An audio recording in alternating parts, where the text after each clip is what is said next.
Welcome to the People Teaching People podcast. Joining me on the podcast is Dr. Andrew Durcher.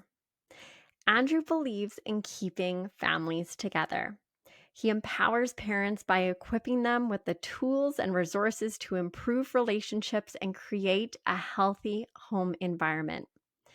Andrew is a sought-after keynote speaker, educator, and storyteller. He has expanded his repertoire from writing medical histories and prescriptions to writing books.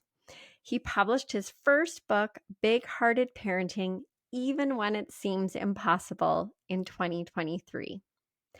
Andrew got his medical degree from Dalhousie University and received his specialized training as a child and adolescent psychiatrist through the University of Calgary. Andrew dedicates much of his time to working with Indigenous youth and children in the child welfare system in both Alberta and New Brunswick. Andrew is a Wolastoqey member of Tobique First Nation in New Brunswick. He now calls Calgary home. Andrew has been featured as a mental health expert in several stories covered by CTV News. His mission is to prevent any more Indigenous children from being taken into the child welfare system in Canada. When he's not working, he's on the hunt for good eats with his wife and exploring nature and other cool places. Thank you so much for joining me today, Andrew. I would love to start in by diving into your story, and I'm curious about what sparked your interest in becoming a child and youth psychiatrist, and how did your journey unfold along the way? Basically, like for me, being First Nations and seeing the effects of things like childhood adversity, intergenerational trauma, things like residential schools, industrial schools, day schools here in Canada, and the impact that that has had on First Nations and Indigenous people here in Canada.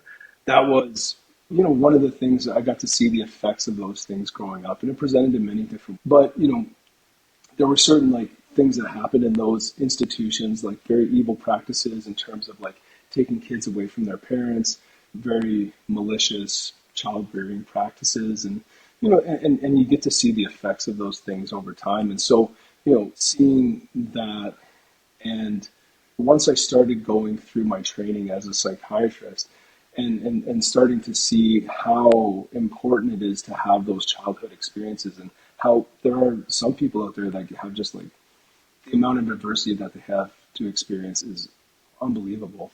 And I admire those people for their resilience in those situations. But for me, thinking about like who can I work with to have the biggest impact, and for me, working with First Nations youth and trying to help out First Nations youth was the biggest thing, and that I could do, that I felt like I could help out with. And basically, that was the one area where I was like, yeah, I think we can have a big impact on young people's life if we can help decrease the amount of adversity, increase the amount of supports that they have, and help get them through a very difficult childhood. And on top of that, doing my training, working with different populations, I really enjoyed working with kids. I love chatting with young people and getting to hear their perspective and how they think about things and work through things. And, just having a bit of like noticing that I had a bit of skill in that area to be able to talk to young people, and, it helped that I was a little immature myself. So I can relate on those regards. So did you have sort of a defining moment where you were like, this is the way that I'm going to kind of learn and grow, and this is sort of the specific direction that I want to go in terms of helping people? Like, were you kind of school aged, or had you started your post-secondary studies? Did you sort of have like a point with an aha moment? Well, not like, I think the answer to that question is like I never really had an idea of what I wanted to do when I was growing up. I was a speed skater. I was mainly focused on speed skating, and trying to make the national team, and working really hard at that. And it wasn't until I stopped doing that that I had an opportunity to look at like, what am I going to do with the rest of my life? And luckily for me, I like free pizza. And so I went to a session that was offering free panago pizza, which was super tasty. But I didn't know what the session was for. I just walked in there and sat down and ate some pizza and listened to what they were talking about. And they were talking about getting into medicine. And I'd never thought about medicine. I never considered that. But there was someone that was doing what I was doing. They were studying philosophy and they had gone into medicine. I was like, oh, I didn't know you could do that. And then after that moment, it was kind of just took off after that. And I just started to explore that further and get into that, look into that, and things kind of fell into place. And I ended up doing what I needed to do to get in and getting in. And then, throughout my training to become like a doctor in medical school, just what were the areas that I was like most interested in. I loved listening to people talk. I loved hearing their stories, just finding out more about like what makes people tick and what's happening for them and helping them out in like, really meaningful ways. And I think most of medicine tries to do that. And for me, it was like really about like hearing their stories and helping them out in that way from like a mental health standpoint. And that kind of pushed me towards psychiatry in general. And then, like I said, with the child and adolescent part, it was more about like just looking at like all of that adversity and where can we have a really big impact on people's lives. And it's starting out really at that really young age. And, it's ever since becoming a father, and I became a father for the first time during my training, I realized like this isn't easy. Like it is not easy to be a parent, and it's actually really hard. And not only is it hard because of like raising a kid, but it also brings up a lot of your own childhood, and it brings up a lot of like how you were raised and the conflicts that come up between, yourself and your partner and how they were raised and how you were raised. And it's a very challenging period of time. And so I get excited to help understand people's families and people and see what I can do to help out with that and helping them understand what the issue is and then what they can do about it to help solve it. So it sounds like there was really a way that you felt you could make a difference through the type of work that you wanted to do. But I love how you connected it too with a specific moment having to do with pizza. uh, Food does Yeah. speak to many people's hearts, including students. And sometimes, that can be sort of a pull to get people to that certain place, to hear that certain Yep. message at that certain time. But food, oh my goodness, being a mom of 3 teenage boys, food is a huge motivator for young people, right? And Panago, I mean, maybe there's like a sponsorship opportunity there. Maybe I don't know. Like, we'll see what happens. I can't eat pizza Oh, anymore, okay. but they do dairy free. They do dairy free pizza now, so I'm like, that's very That's good. And theirs isn't bad. so, with the work that you're doing, there's obviously a teaching and learning component to it, and a huge Yeah. element of curiosity in that you have that interest in and you're sort of seeking an understanding of people's stories. So, I'd love to hear your thoughts about how teaching and learning are part of the work that you do as a child and youth psychiatrist. Yeah, no, it's really interesting because I think after, like, I've got a few things that I do in my job, and one of the main things is like coming up with the diagnosis, like figuring out what is going on, and essentially and that's kind of the first step of my job is to, once I start actively doing something, is to say like, okay, this is what I think is going on. After that, I actually see teaching as one of the biggest jobs that I have. And part of that is teaching people, well, this is what's going on. Like this is how one way you can understand the struggles that you're having, and teaching individual patients and families that I'm working with, like this is what's going on. And after they kind of have an idea of what's going on, what are all the factors that contribute to whatever problem they're having? And then what do you do about that? And so, and then teaching them about like, well, what do we know like in terms of like evidence-based practice, and how do we take that from, a journal article or a guideline to how do you implement that in your life and the complexities of that. And so teaching and working with people to try and figure out that balance, that's a huge, and I think one of the biggest parts of my job, because I'm not always going to prescribe a medication, but I'm always doing education and I'm always teaching. And not only that, but I'm also like a teacher in terms of Like, I take on medical students and residents and, teaching them how to do similar things with the same work that I do and how to interact with kids and families in a healthy way because it's not easy. No. I think, and then with like as a learner, like, part of me is like, well, I need to have a learner's mind and a learner's heart when it comes to working with young people because they're the expert in them, and I need to try and learn from them about what's going on in their life, what is their family like, what are they like, and how can we use those aspects of them to motivate them to either make changes or make things better for them because no one's coming to see me because things are great. And so there's that piece, and then just being as a doctor, like you're always learning anyway. There's always more studies coming out, guidelines and books that we're having to read, and keeping up to date with all of the most evidence-based practice so that you can help those people out in the best way possible. Those are the big things that when it comes to like being a learner for me and a teacher. Lots of teaching and learning happening in the work that you do. And one of the things I think that people are often not clear on when it comes to the work that you do is the differentiation between a psychiatrist and a psychologist. And I think sometimes those terms get used maybe interchangeably or lack of clarity on the differences between those two things. So I was wondering if you could help teach us and help us to better understand the difference between a psychiatrist and a psychologist. Yeah, that's a great question because I get it all the time. Like, people, I'll get called a psychologist and a psychiatrist, and almost interchangeably, but there are distinct differences between the two of them, and that is why when I meet people for the first time in a clinical setting, I always explain to them like, this is what I do. This is like I'm a child and adolescent psychiatrist, and this is what it means. And one of the main differences is that as a psychiatrist, I'm a medical doctor who has specialized in one mental health, and for me, gone through subspecialty training as a child and adolescent psychiatrist. And so that's really and how that differs from being a psychologist is that a psychologist will go through they'll usually get a psychology degree, they'll go into grad school, potentially get a PhD through a university, and they can either go different routes of being a clinical psychologist or an academic psychologist, and there's lots of different routes, but they wouldn't be a medical doctor, so they don't prescribe medication, and that's one of the main differences is, we still, as psychiatrists, we still get training in psychological therapies. Some of us practice solely doing psychological therapies and talk therapy.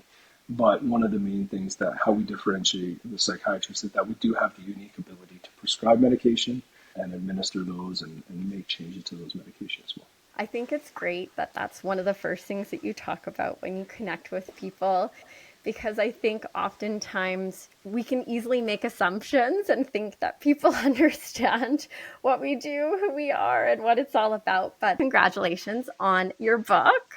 Thank you very much. And I'm curious as to what being a big hearted parent means to you. Yeah. To me, being a big hearted parent means that these are parents who just love their kids. They see that the best of their kids. They know that their kids could be doing good and better, and they want to make sure that their kids are safe and secure and loved and cared for, and that they are raising amazing kids who are caring and compassionate. And, you know, that doesn't mean that these parents are perfect. As I do a lot of parents, we can't be perfect. And so I think what that means is that just like, yeah, we're going to have normal human experiences, like having different emotions, like being angry or upset. And usually that can lead us to doing certain things like yelling. And I think that what my book tries to talk about is that, yeah, like this is maybe a sign that you are someone who really cares about your kid as a big hearted parenting, but we just don't have the skills and to let your kid know that, yeah, that's how you feel, because sometimes all they hear is the yelling. Yeah, and it can be, I kind of look at myself as before having kids and then having kids. And I think I had this idea of what it would be like before actually becoming a parent. Then you parent and you realize you had no idea. And there can be some really situations and times that come up where your patience is, really put the test in sort of taking that moment to try and think about how to handle a situation. And you mentioned yelling, and your book actually opens with you sharing a story about the parking lot mom, and that you observed and heard her son to get in the car. And in your book, you talk about yelling and how it can be a tool, and you get people to think about what type of yeller they are and what is the anatomy of yelling. And you talk about taking a 1, 2, 3 yelling break. So there's a lot of discussion around that. And one of the things too that I thought was interesting is how you spoke of there being wisdom in our yelling as parents. And so what does it mean when there is wisdom in our yelling? Yeah, and it's this really interesting thing where I was a little hesitant to like talk about it like that, but the more I thought about it, the more I felt it was true, and that that there is some wisdom in your yelling. If you are yelling, it's because you are there's some emotion behind that. You're frustrated, you're angry. And why are you angry? Why are you frustrated? Because usually it's because we want our kids to do something that they're not doing right now. Turn off their video games, go to bed, eat some food. It's usually stuff that is like good for them, or it's like do your chores, like be a responsible person in this household. And there's usually something behind it. Now, that's not always the case, and sometimes there can be like some emotional experience that the parents going through, and they might just be lashing out. And so I don't want to say that all yelling is good, but sometimes there can be it's we want our kids to do things that are good for them, like go to bed, stop playing so many video games, do your homework. and and I think when it's there is some wisdom behind what is when it's being yelled, or the frustration that comes out around that. If you've asked them like 10 times to nicely to do their homework and they never listen, they didn't shut off the video games, and they're like, God, then you get angry, finally listen, and then you're like, oh, I didn't want to yell, but you know it's the thing that worked. And so I think what that wisdom is that you do care about your child. If you didn't care about your child, you would just ignore them. You wouldn't care. You'd just be like, okay, you're not doing what I'm doing. You're not doing it. Okay, whatever. I'm just going to go do my own thing. No, you care about your kids. You really love them. You really want to see them do better. And so they need to hear that. It's just sometimes what happens is that they can't get that message, or they get that message at the cost of a damage to the relationship.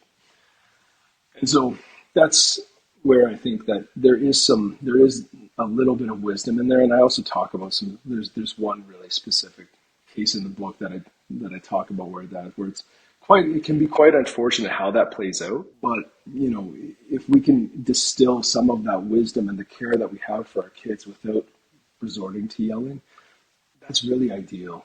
Well, it's funny you're listing off some examples like turning off the video games or getting to their homework or coming for dinner. And I mean, these are familiar for me, and I'm sure many other parents who might be listening. And as parents, but like we often face those types of situations that can, feel very stressful, and other stressful situations. So what would you say is a coping skill or strategy that parents could use like right away to sort of work on consciously yelling less at their children? Well, and so it's a great question. And what I usually like to say, it kind of depends where people are at in terms of, how far along they are in terms of like, do they have skills already? What are they doing? But what I usually see when it gets to the point of yelling at kids is that emotions have already gotten too high, and we're trying to communicate when we're like dysregulated, or our emotions are just out of control. We're not in control in those moments. And what helps with that is usually like taking a bit of time and space for yourself. Like in like mental health, we talk about riding the wave of emotions, because they come very strong, but they do pass over time. And so learning to take a bit of a break from any of these situations, and recognizing, and then that's why I talk about like the 1, 2, 3 yelling break. It's just a way for parents to think about, okay, one, if you can recognize when you're going to yell, or what are the things that, like, what are some really high risk situations where you're going to be like, okay, I'm probably going to yell here.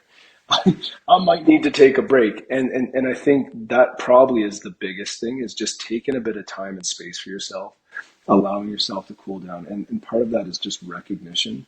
And then the other part of that is just doing what you can pass through that moment so that you can calm down and get into a more regulated state so that you can have a meaningful conversation, or, connect with your children again. And part of that 1, 2, 3 yelling break in the three is like, use one of the coping skills. For me, I like box breathing, and that's just where you like breathe in for 4, hold it for 4, breathe out for 4, and hold that for 4. And then you just continue to repeat that. And I think that small things like that, if you're like doing that while you watch a video on your phone, like those things can be hugely helpful and minimize the amount of damage that could happen to the relationship with you and your kids, so that you don't make things worse, and you have the potential to make things better. Yeah, when emotions are high, it's hard on with either your children or yourself. It's virtually impossible to have any sort of meaningful dialogue or conversation or work through the situation at hand. So it's such great advice to remind people to just take that pause and that break and kind of step away from the situation, because it's not going to be helpful. One of the things you talk about is the importance of learning parenting skills, as our kids will become adults sooner than we think. And as we were chatting about a little bit before recording our conversation today, this is something that really resonates with me, as our oldest of 3 kids is graduating from high school this year and is going to be turning 18 this summer. And I find myself frequently asking myself, where has the time gone?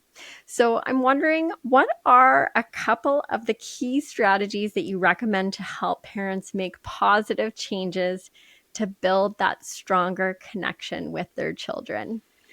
Yeah, definitely. And that's one of the chapters in the book where we talk about just like creating more of a relationship and connection. And I think also, like, before we, like, earlier we were talking about how it's so important to like build that relationship with people when you're talking to them. And I think we really focus when we're meeting someone for the first time, we really focus on like, okay, I gotta like, get to know this person, really try and spend my time, being kind to this person and trying to build up that relationship. And then I think with the people that we're closest with, we actually let some of that slide, and we don't do the daily work that it requires to keep up that relationship.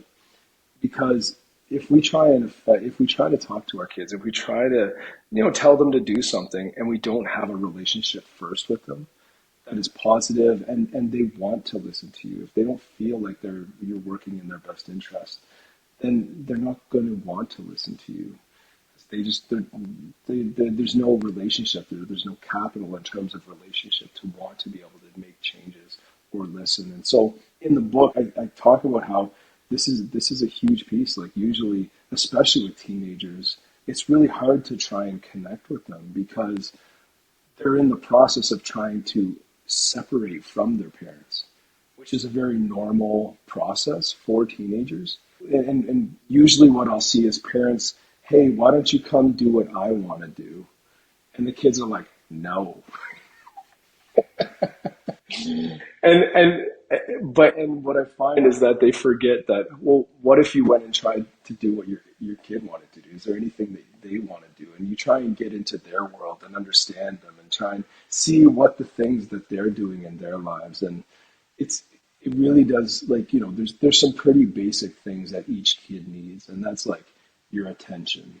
Like, I think we forget as parents how important your attention can be, and where you put your attention is going to grow. If your attention's on your phone the whole time, then you're neglecting other things, and other things aren't getting your attention. And I think kids, even though they get older, they still need that. They still need your attention and care, and paying attention to just the small things that they might be doing. And then when you are paying attention, praising them for like good things that they've done. They, even older kids need to hear, you did a great job, or even adults need to hear that. And how much that builds up a relationship is just to say like, great job. Like you did a really nice job on something that they actually did a good job on. And you don't want to be fake about it and just be like, oh, you did a good job sleeping in your bed all day.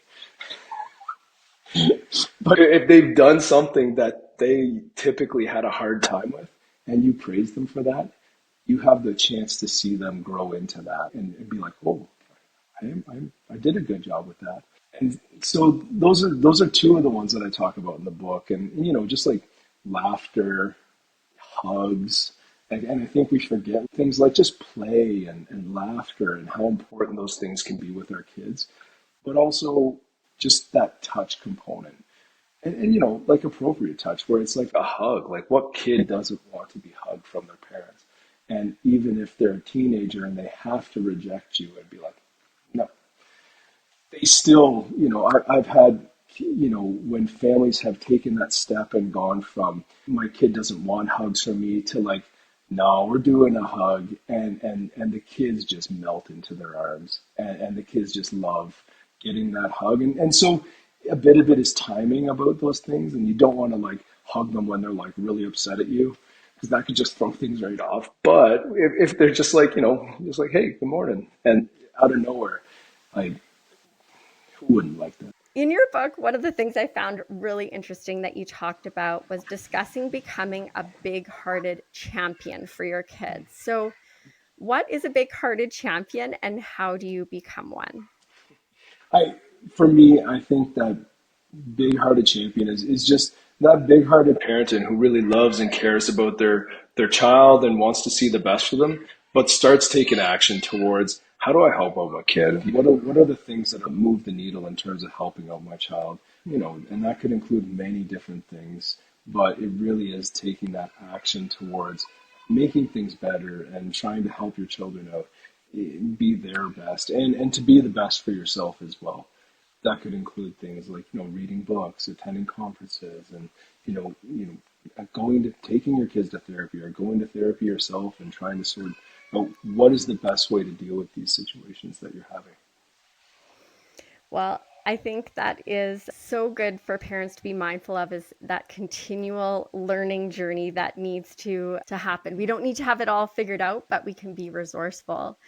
Now, one thing we've sort of alluded to, talked about, where a lot of frustration as a parent can come up is with getting our kids to listen. And I know as a mom, I'm often a broken, or feel like I'm a broken record, asking my kids to do certain things like unload the dishwasher, put their laundry away, or come and join us for dinner. So, what would be one key way that you would recommend to parents to help them get their kids to maybe listen a little bit more? That's a tricky one. That's a really tricky question, because it's like it could be happening for so many different reasons, like as to why they're not listening or why they're not hearing what you have to say. And so I think probably one of the most effective things is just rewarding them for the kind of behaviors that you want to see. I think frequently and very often I see parents take for granted the things that they expect of their child and then don't praise their children for things that they expect of their children. And so, and I think it's just, if there was one thing that I could do is just getting parents to pay attention to those. If there's a thing that you want your kid to do more of, is be very attentive to that behavior. And if it's like listening, like to shut off video games or something like that, paying attention as to like when they actually do turn off the video games. And then really like you almost like exaggerating the praise that you give them for doing something like that. If they only required 4 reminders instead of 10 reminders this time, like, hey, good job, you did it. And then they're like, oh, okay. Like, I'd say play the long game with that. And you're not going to, like, this moment you may not get a win, but keep keep going. Keep on trying to praise those behaviors that you really want to see a change in. And if you want to see more listening behaviors happen, then praise them when they do listen. And just say, and it takes an incredible amount of attention to the very fine details of this. But if they do actually do it, you got to throw a bunch of praise at them. And I love that advice because I think it's so easy to acknowledge or bring attention to the things that we don't want them to be doing Yes. rather than putting that intentional action and thought into acknowledging and recognizing them when they do the things that we want them to do. So I think that's fantastic advice and a great reminder, something simple that we can keep in the back of our minds as we navigate this exciting journey of parenthood. Now, I had asked you to share prior to our conversation some of your most frequently asked questions. And one of the ones that you shared is, how do I best support my kids? And what would be your response when asked this type of question? Yeah, and it's a really interesting question because I think I can't, it's hard for me to give general advice for that question because a lot of what I do is when I get asked that question, like, parents, I'll be like, well, what do you want to get out of our session today? And they'll say, I want to know how to help my kid. And so then becomes the work of, I got to get to know your kid. I got to get to know you. I got to figure out what's going on. And then when I understand those things better, then I can make recommendations about how I think you can support your child. I think you can help them out. I think each of the things in my book, Big Hearted Parenting, all contribute to that. They all lead to, like, how can you best support your child? And that's recognizing, when you are emotionally dysregulated, taking a break when you need to, building up a better relationship with them, and talking with them about what can we do. And so if I were to pick, I get, and so if I were to pick one thing, I would say, like, try and improve communication. I think that might be the one thing. Like, that's always the thing. If your kids aren't communicating with you about what's going on or how you can help them, makes your job really hard. And sometimes parents do things unknowingly that shut down communication with them. And so figuring out those things and trying to minimize the amount of things that decrease communication and trying to promote more communication with them, that's actually a really helpful thing. And that I think that can really move the needle on that. That is great advice. Now, I want to ask you a more personal question because you've spoke to how well, you've given us some great advice and taught us some fantastic things that we can really take in terms of our own parenting and reflecting on our own parenting and our relationship with our kids. And you shared how teaching and learning is a part of the work that you do. Mm-hmm. But I'm curious if you have a favorite teacher or a favorite learning experience that you look back on that really has had an impact, a lasting impact on you and your life. Yeah. I think probably one of my favorite teachers was while I was speed skating. Actually, he he was my coach, but I also felt, like a teacher for me as well, where he held me accountable to what I needed to get done, but he also did it in such a way that was, like, joyful. We were joking around, we were having a good time, but we were working hard, and he was pushing me, but also not berating me or making me feel bad for the person that I am, but using my strengths and the gifts that I had to help push me to a level of success. And, that always meant a lot to me. And that was over the course of a summer where we really drilled in and worked hard on that. So there wasn't, like, one specific moment of teaching with him, but there was, like, multiple moments, and the way that he interacted with me and the way that he coached me and taught me, that really showed me a lot as to, like, how can people learn best, and having that emotional connection really helps promote the learning process as well.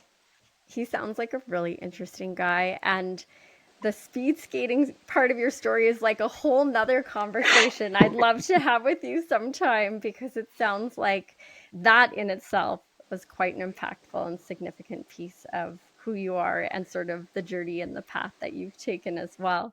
So, you already have been speed skating at a really high level in your life, but I'm wondering what is something else that you would love to learn about or something you would love to learn how to do? I think I'd like to learn how to hunt. I don't know. That's just one thing that I've never been able to do. And I went one time and I just have no idea how to do it, but I find it fascinating and I always have wanted to learn how to do that. And do you have a book or a podcast or a movie or a TV show that you've learned from recently? I have been reading the Bible and I've learned a lot from that Bible. So I've really, yeah, been digging into that and learning a lot more about my faith and religion and through that. And that's, I've learned a lot through that. If you could sit down and have a conversation with someone that you would love to learn from, who would it be and why? Kind of relating to my last answer. It would be, I think just into, if we were to think about historical figures, I think, sitting down with Jesus and hearing what he has to say and, the words that he spoke, hearing, everything that he had to say would be just unbelievable and amazing. So, you've had a really remarkable and interesting journey. You talked about your high performance speed skating. You've got this beautiful family. You are a child and youth psychiatrist. You've written a book. So, when you look back at your journey so far, what is something that you are the most proud of? I think it's gotta be my kids. Like, I'm just, it's really that part of me and taking the leap to become a parent was, you don't know what you're getting into. And it's such an amazing journey to like go from I don't know what I'm doing to you figure some things out along the way and growing along with your children and seeing them do the things that you're teaching them and helping them grow and seeing them being raised in a really a loving and healthy environment and seeing them go off and do amazing things. I'm really proud of that. As much as I'm proud of like all of the accomplishments that I have, but I really love seeing my kids and seeing them grow and become the next generation of helpers. Now, this podcast is all about teaching and learning, and education truly plays such an important and integral role in all facets of our lives, how we work, live, play, and explore. And I'm wondering if you have any final thoughts or words of wisdom that could empower or support people on their own teaching and learning journeys. For me, as a First Nations person, one of the teachings that I've been given throughout my journey is that, relationship is everything. Stories are everything, and relationships are everything. And it's about the stories we tell ourselves, and it's about the relationships that we form along the way. And kind of like I had with my teacher, my coach, who took the time to get to know me and see what my strengths were and build an emotional connection with me. That made my time in terms of pushing towards big goals so much easier. I think if we want to be teachers and learners, we need to be in a good emotional space and we need to have the emotional regulation. As like we talked about earlier, you can't have a rational conversation when our emotions are out of check. So we need to let our emotions guide us towards what is good, but also make sure that we stay regulated enough to be able to teach someone else and to learn from that person as well. Andrew, I just want to thank you so much for sharing your time, your stories, and words of wisdom with us today. If our listeners want to learn more about you and all the things that you are up to, where are the best places to find you? So I think for me, like I work full time as a child and adolescent psychiatrist. So I'm trying to create more of an online presence, and I'm really excited to help grow Big Hearted Parenting with my wife Felicia, and we're gonna see what we can do with that. And so people can just find me on my website. I've done speaking gigs, and I'm always accepting of more, doing more of those. But also, we're trying to create more online content to help parents just like this and talk about, some skills that people can use and what can we do to try and help young kids out.